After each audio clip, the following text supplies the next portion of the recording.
अवधूत चिंतन श्री गुरुदेव दत्त श्री स्वामी समर्थ महाराज की जय. श्री स्वामी समर्थ. सर्व ताई आणि दादांना तुमचं सर्वांचं स्वामी समर्थ माझी आई या चॅनलमध्ये स्वागत आहे. आजचा दिवस स्वामी महाराजांच्या कृपेने तुमचा सुखाचा आणि आनंदाचा जावो ही स्वामीच्यांनी प्रार्थना करून आजच्या नवीन व्हिडिओला नवीन सेवेला सुरुवात करूया. तर बघा, आता स्वामी महाराजांच्या प्रकट दिनानिमित्त आपण खूप सारी स्वामी महाराजांच्या सेवा करत आहोत. आणि स्वामी महाराजांच्या प्रकट दिना दिवशी नेमकी कोणती सेवा करायची आहे, स्वामी महाराजांचा प्रकट दिन कसा साजरा करायचा आहे, स्वामी महाराजांच्या प्रकट दिना दिवशी गुरुमाऊलींनी सांगितलेली कोणती सेवा, कोणतं काम आपल्याला करायचं आहे. त्याचबरोबर तुमच्या घरात जर स्वामी महाराजांची मूर्ती असेल तर तुम्हाला स्वामी महाराजांच्या प्रकट दिना दिवशी नेमकं करायचं आहे तरी काय, ते जे काम प्रत्यक्ष गुरुमाऊलींनी आपल्याला सांगितलेलं आहे, तर ते सर्व काही आज मी तुम्हाला या व्हिडिओमार्फत सांगणार आहे.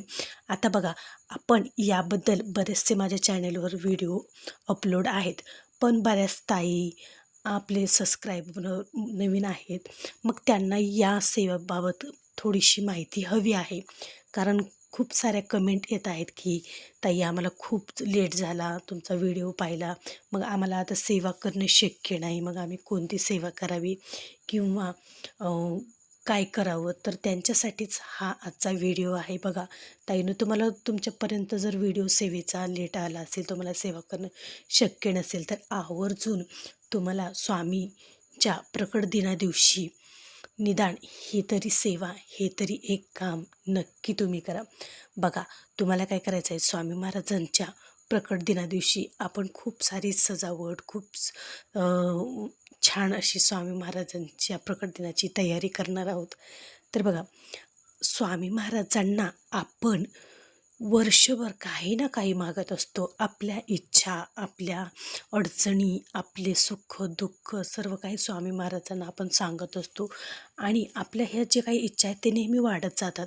स्वामी महाराजांना आपण आज हे मागतो तर उद्या ते मागतो, असं दररोज स्वामी महाराजांकडे आपलं घराणं स्वामी महाराजांना घालतो. पण स्वामी महाराजांच्या प्रकट दिना दिवशी फक्त आणि फक्त तो दिवस स्वामी महाराजांच्या सेवेसाठी आपल्याला करायचा आहे. स्वामी महाराजांची सेवा करायची आहे, ना की स्वामी महाराजांना हे द्या स्वामी माऊली, ते द्या. अजिबात स्वामी महाराजांना त्या दिवशी तुम्हाला काहीही म्हणायचं नाही. फक्त आणि फक्त ही सेवा स्वामी महाराजांची साठी आहे. कारण बाकीचे 12 महिने आपण आपल्यासाठी मागतो, पण एक दिवस निदान स्वामी महाराजांसाठी ही सेवा नक्की करून पहा. तर बघा, आपल्याला काय करायचं आहे, प्रत्यक्ष गुरुमाऊलींनी सुद्धा ही सेवा सांगितलेली आहे आपल्याला. तुम्हाला स्वामी महाराजांच्या प्रकट दिना दिवशी लवकर उठायचं आहे. सर्वात आधी लवकर उठून सर्व काही जे आपलं काम आहे ते आवरून घ्यायचं आहे. अंघोळ झाली की सर्वात आधी सूर्यदेवाला अर्घ्य द्यायचं आहे. नंतर मुख्य जो दरवाजा आहे, तर तो मुख्य दरवाजा छान असं पाण्याने गोमूत्राने पुसून घ्यायचा आहे. शुभलाभ काढायचा आहे कुंकवाने. आणि उंबऱ्याला, मुख्य दरवाजाच्या उंबरट्याला तुम्हाला हळदीचं लेपन करायचं आहे. दरवाजाला तुम्हाला झेंडूची फुलं किंवा आंब्याची पानं अशा प्रकारे छान असं तोरण तुम्हाला मुख्य दरवाजाला लावायचं आहे. आणि त्या दिवशी पिवळ्या रंगाचं तुम्हाला साडी, जे काही ड्रेस आहे, तुम्ही पिवळ्या रंगाचा ड्रेस, साडी आवर्जून परिधान करा. कारण पिवळा रंग हा स्वामी महाराजांचा खूप आवडता रंग आहे. तर छान अशी प्रकारे सर्व काही तयारी तुम्हाला करायची आहे. नंतर पूजा करताना देवघरासमोर बसा, आसन टाका आणि तुम्हाला आपल्या गुरुमाऊलींनी सांगितलेली ही एक सेवा न विसरता तुम्हाला हे एक काम करायचं आहे. ते म्हणजे तुमच्या घरात जर स्वामी महाराजांची मूर्ती असेल तर तुम्हाला स्वामी महाराजांच्या मूर्तीवर या दिवशी अभिषेक करायचा आहे. न विसरता तुम्हाला या दिवशी अभिषेक करायचा आहे. बघा, बऱ्याच वेळेस काय होतं की प्रत्येकाच्या घरात स्वामी महाराजांची मूर्ती असते, पण वेळेअभावी, कामाअभावी त्यांना दररोज स्वामी महाराजांच्या मूर्तीवर अभिषेक घालणं शक्य होत नाही. तर ताईंनो, दररोज तुम्हाला शक्य नसेल तर निदान गुरुवारी, पौर्णिमेला, स्वामी महाराजांच्या प्रकट दिनाला, स्वामी महाराजांच्या पुण्यतिथीला तरी आवर्जून तुम्ही स्वामी महाराजांच्या मूर्तीवर अभिषेक न चुकता, न विसरता घालत जावा. आणि हे काम तुम्हाला स्वामी महाराजांच्या प्रकट दिना दिवशीही न विसरता करायचं आहे. तुमच्या देवघरात स्वामी महाराजांची मूर्ती असेल, तुमच्या घरात स्वामी महाराजांचं स्थान असेल, तर तुम्हाला त्या दिवशी न चुकता स्वामी महाराजांच्या मूर्तीवर दह्याने, दुधाने अभिषेक करायचा आहे. बघा, थोडंसं दूध घ्या, त्याच्यात थोडंसं दही घ्या, साखर घ्या, मध घ्या आणि थोडंसं तूप घ्या. अशा 5 प्रकारच्या ह्याने पंचामृताने तुम्हाला स्वामी महाराजांच्या मूर्तीवर अभिषेक करायचा आहे. बघा, तुम्ही एक वेळेस श्रीसूक्त म्हणू शकतात, एक वेळेस पुरुष सूक्त म्हणू शकतात, एक वेळेस पवमान सूक्त म्हणू शकतात. त्याचबरोबर एक माळ श्री स्वामी समर्थ या मंत्राची करायची आहे आणि एक वेळेस रामरक्षा स्तोत्राची पठण तुम्हाला करायचं आहे.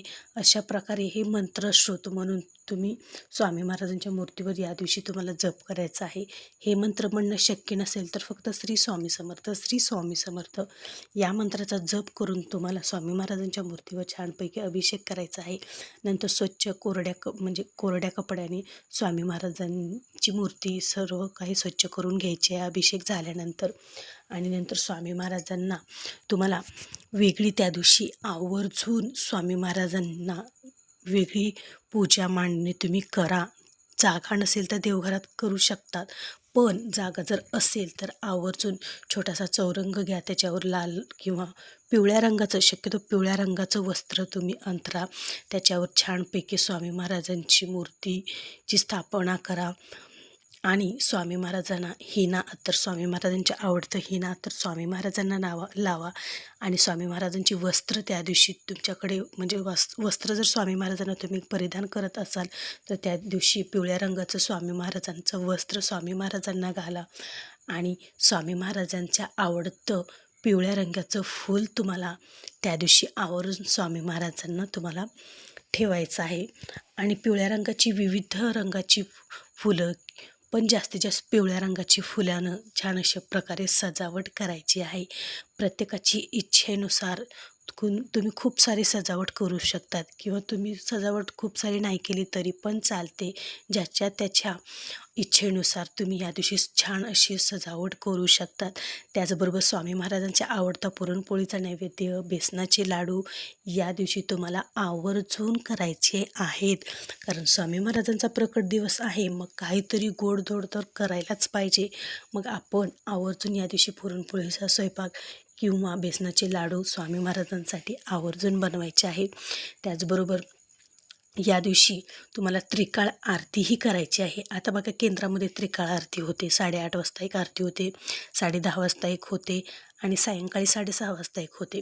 तर अशा प्रकारे तुम्हाला त्रिकाळ आरती नाही जमली तरी पण सकाळची 10:30ची आरती आणि सायंकाळची 6:30ची आरती तर आवर्जून करा. आरतीमध्ये तुम्हाला सर्वात आधी गणपतीची आरती म्हणायची आहे, नंतर स्वामी महाराजांची, नंतर दत्त महाराजांची आणि नंतर आपल्या कुलदेवीची आरती म्हणायची आहे. अशा 4 आरत्या तुम्हाला करून घ्यायच्या आहेत. आणि नंतर जो काही नैवेद्य बनवलेला आहे, नैवेद्याच्या ताटाखाली तुम्हाला भरीव चौकोनी मंडल काढायचं आहे. स्वामी महाराजांच्या मांडणीसमोर तुम्हाला ही ताट ठेवायचं आहे. भरीव चौकोनी पाण्याने मंडल काढायचं आहे आणि तो नैवेद्याचं ताट त्याच्यावर ठेवायचं आहे. आणि प्रत्येक नैवेद्यावर तुम्हाला तुळशीचं एक पान ठेवायचं आहे. तुळशीचं पान पाण्यात बुडून ताटाभोवती 3 वेळेस फिरून गायत्री मंत्र म्हणायचा आहे. आणि नंतर ताटाकडून स्वामींकडे हात नेऊन तुम्हाला ओम प्राणाय स्वाहा, ओम व्यानाय स्वाहा, ओम समणाय स्वाहा, ओम उदानाय स्वाहा, ओम अपनाय स्वाहा, ओम ब्रह्माण्य अमृतत्वाय स्वाहा, श्री स्वामी समर्थ नैवेद्यम समर्पयामी असं म्हणून स्वामी महाराजांना, स्वामी माऊली हा खूप प्रेमाने खूप आवडीने मी नैवेद्य तुमच्यासाठी बनवलेला आहे.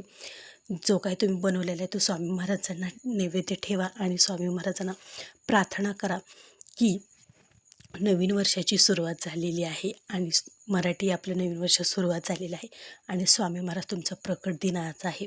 तर माझ्या आयुष्यातील जे काही दुःख आहे, ज्या अडचणी आहेत त्या दूर व्हाव्या, तुमचा कृपाशीर्वाद मला लाभावा, तुमचा मायेचा हात माझ्या डोक्यावर सदैव कायम असाच असावा आणि तुम्ही माझ्यासोबत नेहमी कायम असेच उभे राहा, असं स्वामी महाराजांना तुम्हाला प्रार्थना करायची आहे.